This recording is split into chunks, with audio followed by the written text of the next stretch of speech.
লোকটা ধীরে ধীরে বাথটাবের মধ্য থেকে উঠে দাঁড়ায়। এই তো কিছুক্ষণ আগেই তাকে খুন করা হয়েছিল, কিন্তু খুনের সময় কিছু একটা ভুল হয়ে যায় খুনির। এখন এই লোকটা কি করবে তাকে হত্যার চেষ্টাকারীদের? সে কি আবার অন্য কোনো প্ল্যান তৈরি করবে? হ্যালো, ঘাবড়াবেন না। আসলে এটা এমন একটা আশ্চর্যজনক গল্প যা রোমাঞ্চ এবং সাসপেন্সে পরিপূর্ণ, যেটা স্টোরি গড়ানোর সঙ্গে সঙ্গে ক্রমেই বাড়তে থাকবে এবং শেষ পর্যন্ত আপনি এমন একটা অবস্থায় পড়ে যাবেন যে এন্ডিংয়ের সিদ্ধান্ত নিতেই আপনার অবস্থা খারাপ হয়ে যাবে। Hey, hello and welcome to Story File. আজ যে মুভির এক্সপ্লেইনটা করব সেটার নাম হচ্ছে প্ল্যান। অবশ্যই এটা একটা ক্লাসিক ঘরানার সাসপেন্স এবং এক কথায় একটা masterpiece. So let's enjoy the movie explain. মুভির শুরু হয় প্যারিসের একটা সেকেন্ড গ্রেডের বোর্ডিং স্কুল থেকে। এই স্কুলটি যিনি পরিচালনা করেন তার নাম ছিল মাইকেল। মাইকেলের স্ত্রী ক্রিস্টিনাও এই বোর্ডিং স্কুলের একজন শিক্ষিকা। কিন্তু অবাক করার মতো যে বিষয়টা হলো সেটা হচ্ছে এই স্কুলের মালিকও এই ক্রিস্টিনা। সে মাইকেলকে অনেক ভালোবেসে বিয়ে করেছিল এবং তাকে সেই স্কুলের পরিচালকের পদেও বসিয়েছিল। কিন্তু বিয়ের পর ক্রিস্টিনার প্রতি মাইকেলের আচরণ অনেক নিষ্ঠুর হয়ে ওঠে। কথায় কথায় সে ক্রিস্টিনার গায়ে হাত পর্যন্ত তুলে বসে। ফলে ক্রিস্টিনা মাইকেলকে অনেক ভয় পায়। এই বোর্ডিং স্কুলে নিকোল নামে আরেকজন টিচারও ছিলেন। এই নিকোলের সাথে মাইকেলের আগে থেকেই একটা অ্যাফেয়ার চলছিল, কিন্তু ক্রিস্টিনা এটা জানতো না। নিকোল বেশ কিছুদিন স্কুলের বাইরে ছিলেন বলে ক্রিস্টিনা তার সম্পর্কে খুব একটা বেশি জানতও না। কিন্তু এখানে আসার পর থেকে নিকোলের সাথে তার একটা ভাব তৈরি হয়ে গিয়েছিল। কিন্তু অদ্ভুত একটা ব্যাপার হলো, এই মাইকেল মানে ক্রিস্টিনার স্বামী নিকোলের সাথেও খারাপ ব্যবহার করত। ফলে ক্রিস্টিনার মতো নিকোলের মধ্যেও মাইকেলের প্রতি একটা বিরূপ মনোভাব তৈরি হয়। একদিন বিকেলে ক্রিস্টিনা এবং নিকোল যখন গল্প করছিল তখন নিকোল ক্রিস্টিনাকে বলে, মাইকেলের আচরণে আমি খুব বিরক্ত হয়ে পড়েছি। সে পরিচালক হতে পারে, কিন্তু এত খারাপ ব্যবহার আমাদের সাথে কেন করবে? আমার মনে হয় এখান থেকে চলে যাওয়াই আমাদের ভালো। না হয় চলো আমরা দুজনে মিলে মাইকেলকেই শেষ করে দেই। নিকোলের কথা শুনে ক্রিস্টিনা একেবারে হতভম্ব হয়ে যায় এবং অবশ্যই সে অস্বীকৃতি জানায়। কিন্তু নিকোলের প্ররোচনায় ক্রিস্টিনা শেষ পর্যন্ত মাইকেলকে খুন করতে রাজি হয়। এরপরে দুজনে একটা প্ল্যান তৈরি করে। নিকোল ক্রিস্টিনাকে বলে, সামনেই স্কুলে 3 দিনের ছুটি পড়বে, আমরা এই সময় মাইকেলকে শেষ করব এবং সে সময়ের মধ্যেই তার ডেড বডির একটা ব্যবস্থাও করে ফেলব। আসলে মাইকেল এতটাই বদরাগী মানুষ ছিল যে শুধু সে তাদের নয়, ছোট ছোট মাসুম বাচ্চাদের গায়ে পর্যন্ত হাত তুলত এবং সারাক্ষণ খারাপ ব্যবহার করত। ক্রিস্টিনার একটা অসুখ ছিল, হার্টের অসুখ, এবং তার এই রোগটা যে কোনো পরিস্থিতিতেই দেখা দিত। কিন্তু এটা নিয়ে মাইকেল তার সাথে মজা করতেও ছাড়ত না। তো এরপর স্কুল ছুটির 2 দিন আগে নিকোল এবং ক্রিস্টিনা মিলে মাইকেলকে শেষ করার চূড়ান্ত একটা প্ল্যান তৈরি করে। তবে এটা ছিল মূলত নিকোলেরই বানানো প্ল্যান। নিকোল সেদিন ক্রিস্টিনাকে বলেছিল 2 দিন বাদেই স্কুল ছুটি হতে চলেছে, এর মধ্যেই তুমি মাইকেলকে ফোন করে বলবে তুমি তাকে ডিভোর্স দিতে চাও। যেহেতু স্কুলটা তোমার নামে, তাই তোমার এই প্রপার্টির অধিকার থেকে তাকে সরিয়ে দেওয়াই উচিত। এরপর দেখা যায় ক্রিস্টিনা নিকোলের কথা মতোই কাজ করে। সে মাইকেলকে ফোন করে বলে, আমি তোমাকে ডিভোর্স দিতে চাই, তোমার সাথে আমার সম্পর্ক শেষ। ক্রিস্টিনার এই কথা শুনে মাইকেল ভীষণ চিন্তায় পড়ে যায়, কারণ ক্রিস্টিনা যদি তাকে সত্যিই ডিভোর্স দেয় তবে সে তার প্রপার্টির অধিকার থেকে বঞ্চিত হবে। তাই মাইকেল তড়িঘড়ি করে ক্রিস্টিনাকে বলে, আমি তোমার সাথে দেখা করতে চাই। মাইকেলের কথা শুনে ক্রিস্টিনা তাকে বলে, আমি এখন নিকোলের বাড়িতে আছি, তুমি যদি দেখা করতেই চাও তাহলে তোমাকে এখানেই আসতে হবে। তার কথায় রাজি হয়ে যায় মাইকেল এবং ক্রিস্টিনার সাথে দেখা করার জন্য অফিস থেকে রওনা হয়। এদিকে ক্রিস্টিনা এবং নিকোল তাদের প্ল্যানের দ্বিতীয় ধাপটা তৈরি করতে শুরু করে দিয়েছিল। নিকোল আগে থেকে নিয়ে আসা 1 বোতল ওয়াইনের মধ্যে বেহুশ করার ওষুধ মিশিয়ে দেয়। এটা এমনভাবে মেশানো হয় যাতে মাইকেল এটা খাওয়ার পরেই অজ্ঞান হয়ে যায়। তো তার একটু পরেই মাইকেল এসে পৌঁছায় ক্রিস্টিনার কাছে। কিন্তু এবার দেখা যায় মাইকেল ক্রিস্টিনার সাথে খুব ভালো ব্যবহার করছে এবং তাকে ভালোবাসার কথা বলছে। মানে একজন স্বামী স্ত্রীর সাথে যে ধরনের মধুর ব্যবহার করে, মাইকেলও ক্রিস্টিনার সাথে ঠিক সেরকমই ব্যবহার করতে শুরু করেছিল। মাইকেলের এই আচরণ ক্রিস্টিনা অনেক দিন ধরে পায় না, তাই ক্রিস্টিনা তার প্রতি আবার আবেগপ্রবণ হয়ে পড়ে। মেয়েদের মন বলে কথা। ফলে মাইকেলকে হত্যা করার পরিকল্পনা থেকে সে তার মনটা পরিবর্তন করে ফেলে। এ সময় মাইকেল টেবিলের উপরে সেই ওয়াইনের বোতলটা দেখতে পায় এবং সেটা তুলে নিয়ে একটা গ্লাসে ওয়াইন ঢালার চেষ্টা করে সে। কিন্তু যেহেতু ওয়াইনে অজ্ঞান করার মৌসুদ মেশানো ছিল, তাই ক্রিস্টিনা বোতলটা মাইকেলের হাত থেকে কেড়ে নেওয়ার চেষ্টা চালায়। কিন্তু এই সময় কিছুটা ওয়াইন মাইকেলের কোটে লেগে যায়। ফলে দেখা যায় আবার মাইকেলের আসল রূপটা বেরিয়ে পড়েছে। সে এবার ক্রিস্টিনার উপরে রাগ করতে শুরু করে এবং তার গালে একটা থাপ্পড় মেরে বসে। ফলে ক্রিস্টিনার মনটা ভীষণ খারাপ হয়ে যায়। সে বুঝতে পারে মাইকেল সত্যি একটা জানোয়ার, সে আসলেই বেঁচে থাকার যোগ্য নয়। তাই সে এবার ফাইনালি সিদ্ধান্ত নেয় নিকোলের সাথে সে যে প্ল্যানটা করেছে সেটারই বাস্তবায়ন করবে। এরপর ক্রিস্টিনা মাইকেলের গ্লাসে নিজেই ওয়াইন ঢেলে দেয়। দেখা যায় পান করার সাথে সাথেই অজ্ঞান হয়ে যায় মাইকেল। ওদিকে সেই সময় বাথরুমে লুকিয়ে থাকা নিকোল বেরিয়ে আসে এবং মাইকেলের মৃত্যু নিশ্চিত করার জন্য বাথরুমে নিয়ে বাথটাবের মধ্যে ডুবিয়ে দেয় তাকে। ওরা যখন বুঝতে পারে মাইকেল মৃত, তখন একটা বড় বক্সের মধ্যে মাইকেলের দেহটাকে ভরে পরের দিন সকালে তাদের প্রতিবেশীর একটা গাড়িতে উঠিয়ে নেয় সেটা। সেদিন রাত্রে সেই গাড়িতে করে মাইকেলের বডিটা তারা স্কুলে নিয়ে আসে। যেহেতু স্কুলটা বন্ধ ছিল তাই তারা অনেকটাই নিভৃতে কাজগুলো করতে পারছিল। তো সেই গাড়ি থেকে মাইকেলের বডিটা বের করে ওরা স্কুলের সুইমিং পুলে ফেলে দেয়। এরপর স্কুল রুমের একটা জানালা দিয়ে দুজন দেখার চেষ্টা করে মাইকেলের বডিটা ভেসে ওঠে কিনা। যেহেতু মাইকেল প্রচুর পরিমাণে ওয়াইন পান করেছিল এবং বাথটাবে তার বডিটা রাখা হয়েছিল কিছুক্ষণ, তাই ক্রিস্টিনা এবং নিকোল ধারণা করে 4-5 ঘন্টার মধ্যেই মাইকেলের বডিটা ভেসে উঠবে। কিন্তু অবাক করা ব্যাপার হলো বডিটা আর ভেসে ওঠে না। আর এটা দেখে ক্রিস্টিনা এবং নিকোল অনেক চিন্তায় পড়ে যায়, কারণ মৃতদেহর তো ভেসে ওঠার কথা ছিল কিন্তু উঠল না কেন। আর এখান থেকেই শুরু হয় মুভির মূল রহস্য। তো এর মধ্য দিয়েই 3-3টা দিন পার হয়ে যায়, আবারও স্কুল খুলে যায়। তো সেদিন ক্লাস চলাকালে ক্রিস্টিনা জানালা দিয়ে দেখতে পায় এক ওয়ার্কার সেই সুইমিং পুলে একটা লাঠি দিয়ে কিছু একটা করছে। এটা দেখে ক্রিস্টিনা ভাবে সে হয়তো মাইকেলের বডিটা খুঁজে পেতে চলেছে, কিন্তু দেখা যায় লোকটা কিছুই পায় না। সে চলে যাওয়ার পর ক্রিস্টিনা এবার আরও হতাশ হয়ে পড়ে। সেদিন রাতে ক্রিস্টিনা নিকোলকে বলে, আমার মনে হয় আমাদের কোনো কিছু একটাতে ভুল হয়েছে। তার কথা শুনে নিকোল এবার বলে, হতেও পারে, তাই বিষয়টা কি হচ্ছে সেটা জানার জন্য আমাদের পুরো সুইমিং পুলের পানিটা বের করে ফেলতে হবে। পরের দিন স্কুল চলাকালীন সময় স্কুলের বাচ্চারা যখন বল খেলছিল, তখন এক সময় তাদের বলটা সেই সুইমিং পুলের মধ্যে গিয়ে পড়ে। ফলে বাচ্চারা সুইমিং পুলের চারপাশে এসে ভিড় করে। আর এই বিষয়টা দূর থেকে ক্রিস্টিনা এবং নিকোল দেখতে পেয়ে তাদের মাথায় একটা বুদ্ধি খেলে যায়। ক্রিস্টিনা একটা চাবি সেই পুলে ফেলে দেয় এবং একজনকে বলে, তুমি পুলে নেমে দেখো তো এটা খুঁজে পাওয়া যায় কিনা।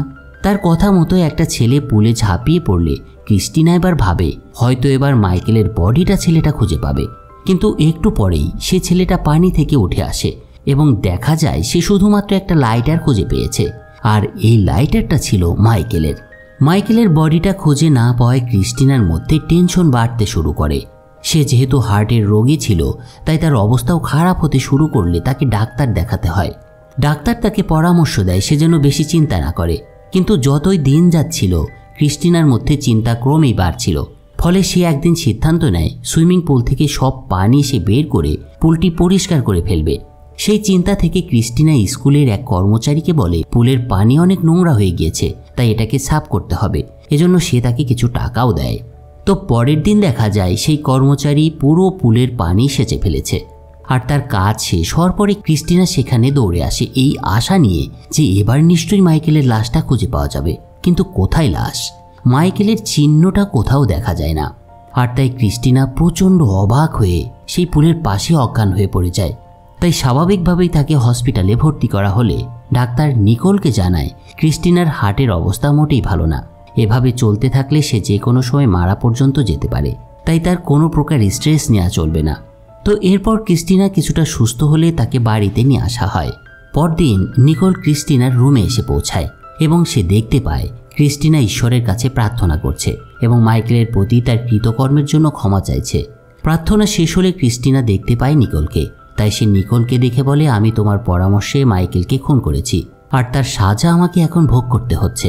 এ সময় তাদের কথাবার্তার মধ্যেই এক লোক হাতে একটা ব্যাগ নিয়ে ভেতরে ঢোকে।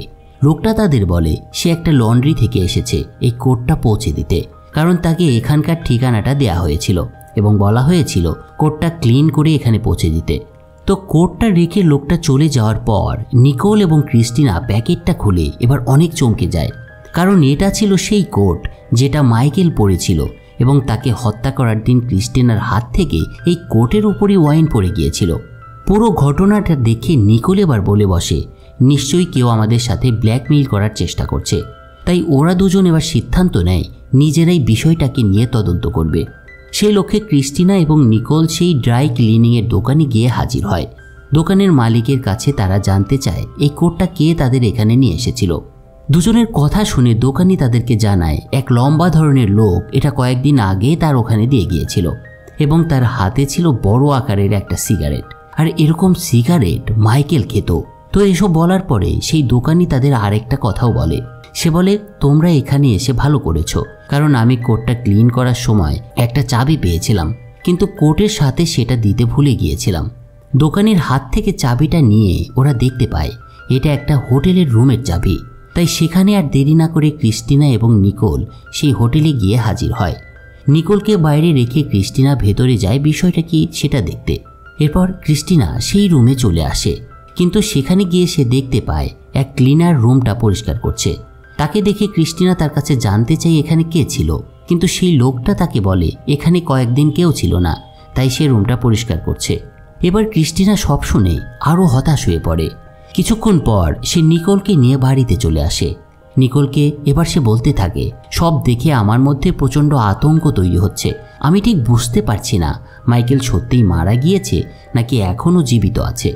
এসব বলার পরে সে পুলিশকে ফোন করার চেষ্টা করে, কিন্তু এ সময় নিকোল তাকে থামিয়ে দিয়ে বলে এত তাড়াহুড়োর কিছু নেই, বিষয়টা পুলিশকে জানালে এটা আরও ঘোলাটে হয়ে উঠবে, তার চেয়ে আমরা আরও কিছুটা তদন্ত করে দেখি। নিকোলের এই কথায় এবার ক্রিস্টিনা কিছুটা ক্ষান্ত দেয়। পরের দিন নিকোল ক্রিস্টিনাকে একটা পেপার এনে দেখায়। সেখানে পুলিশের তরফ থেকে একটা রিপোর্ট করা হয়েছে। রিপোর্টটাতে বলা হয়েছে কয়েকদিন আগে পুলিশ একটা সুইমিং পুল থেকে একটা লাশ উদ্ধার করেছিল। পেপারে সেই লাশের যে বর্ণনা দেয়া রয়েছে সেটা অনেকটা মাইকেলের মতো। নিউজটা দেখার পর ক্রিস্টিনা সিদ্ধান্ত নেয় এই লাশটার ব্যাপারে সে মর্গে খোঁজ নেবে। আর এই সিদ্ধান্ত মতোই ক্রিস্টিনা পরের দিন সেই মর্গে গিয়ে হাজির হয় এবং সেই লাশটা দেখতে চায়। যখন এরপর সে মর্গে রাখা সেই বডিটা দেখতে পায়, তখন সে দেখে এটা মাইকেলের লাশ নয়। ফলে সে এবার আরও আতঙ্কিত হয়ে পড়ে। চিন্তিত মন নিয়েই সেখান থেকে বেরিয়ে আসে ক্রিস্টিনা। এরপর সে যখন একটা গাড়িতে উঠে বসে, তখন তার কাছে একজন বৃদ্ধ লোক এসে হাজির হয়। সে তার সাথে অনেকটা জোর করেই গাড়িতে উঠে বসে। এই লোকটা ছিল একজন সিনিয়র রিটায়ার্ড পুলিশ অফিসার। চাকরি থেকে অবসর নেয়ার পরে সে এখন একজন প্রাইভেট ডিটেকটিভ হিসেবে কাজ করছে। লোকটা ক্রিস্টিনাকে বলে, আমি একটা বিষয় খেয়াল করেছি, তোমার স্বামী বেশ কিছুদিন হলো নিখোঁজ এবং তুমি এখনও পুলিশের কাছে কোনো মিসিং রিপোর্ট করনি। তবে চিন্তা করো না, কারণ আমিও এখনও পুলিশকে কিছু জানাইনি। তবে এটা নিয়ে আমি একটু তদন্ত করতে চাই এবং এর জন্য আমাকে নিয়োগ করতে হবে। বৃদ্ধ লোকটার কথা শুনে ক্রিস্টিনা চিন্তা করে লোকটাকে সে নিয়োগ করবে কিনা। তবে এরপর সে সিদ্ধান্ত নেয় লোকটাকে সে নিয়োগ দেবে, কারণ তার ধারণা হয় এটা সে না করলে এই লোকটা হয়তো তাকেই সন্দেহ করে বসতে পারে। এরপর সে সেই প্রাইভেট ডিটেকটিভকে নিয়ে আসে তার বাড়িতে এবং এখান থেকেই সে তার তদন্ত শুরু করে। তবে কিছুক্ষণ পর সেখান থেকে লোকটা চলে গেলে নিকোলকে সাথে নিয়ে ক্রিস্টিনা আবার বাইরে বের হয়। সেদিন রাতে ক্রিস্টিনা আর একটা ঘটনার মুখোমুখি হয়। সে দেখতে পায় একটা ছেলে বাইরে পাতা কোড়াচ্ছে।